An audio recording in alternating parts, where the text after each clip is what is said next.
Order 64 and 65.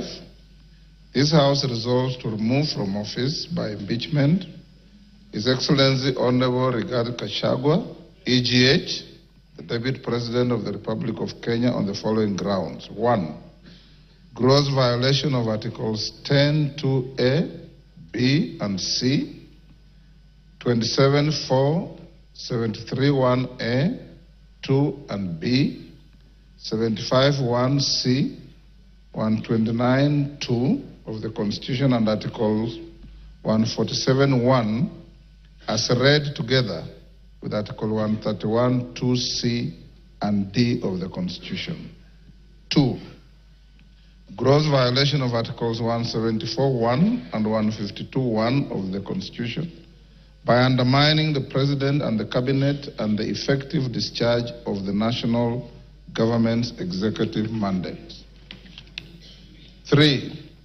Gross violation of Articles 6(2), 10(2)(a), 174, 1861, 189(1), and the fourth schedule to the Constitution by undermining devolution. 4. Gross violation of Article 161 of the Constitution on the institutional and decisional independence of judges. 5. Gross violation of Article 3(1) and 148(5)(a) of the Constitution on the fidelity to the oath of office and allegiance. 6. Serious reasons to believe that His Excellency the Deputy President has committed crimes under Sections 13(1)(a) and 62 of the National Cohesion and Integration Act. 7. Serious reasons to believe that His Excellency the Deputy President has committed gross economic crimes under Sections 45(1), 46, 47(a)(3), and 48(1) of the Anti-Corruption and Economic Crimes Act, and Sections 2, 3, 4, and 7 of the Proceeds of Crime and Anti-Money Laundering Act. 8.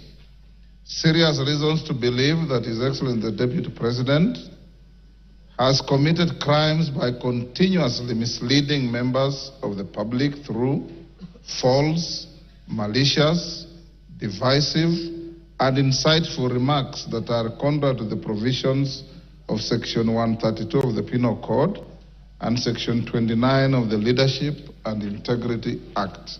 9. Gross misconduct that is incompatible with the high calling and dignified status of the office of the Deputy President, a member of the Cabinet and the National Security Council. His Excellency the Deputy President has publicly attacked and undermined the work of the National Intelligence Service and its officers. 10. Gross misconduct by openly and publicly insubordinating the President, who is the head of state and government. And 11, gross misconduct by persistently bullying state and public officers.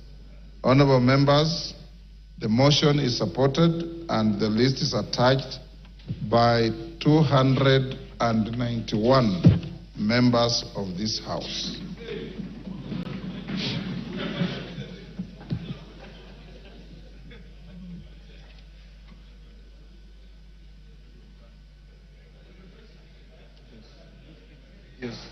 Members, before I open the debate, I received a letter from one Honorable Wandeto purporting to withdraw his signature. I want to invite the Honorable Member to read the standing orders that are very clear. Once you append your signature to a special motion, once you append your signature on a special motion, you have crossed the Rubicon, and you cannot withdraw that signature. Honorable Otiende Amolo. Thank you, Mr. Speaker. Mr. Speaker, Mr. Speaker, shall I use the dispatch with your permission? Thank you.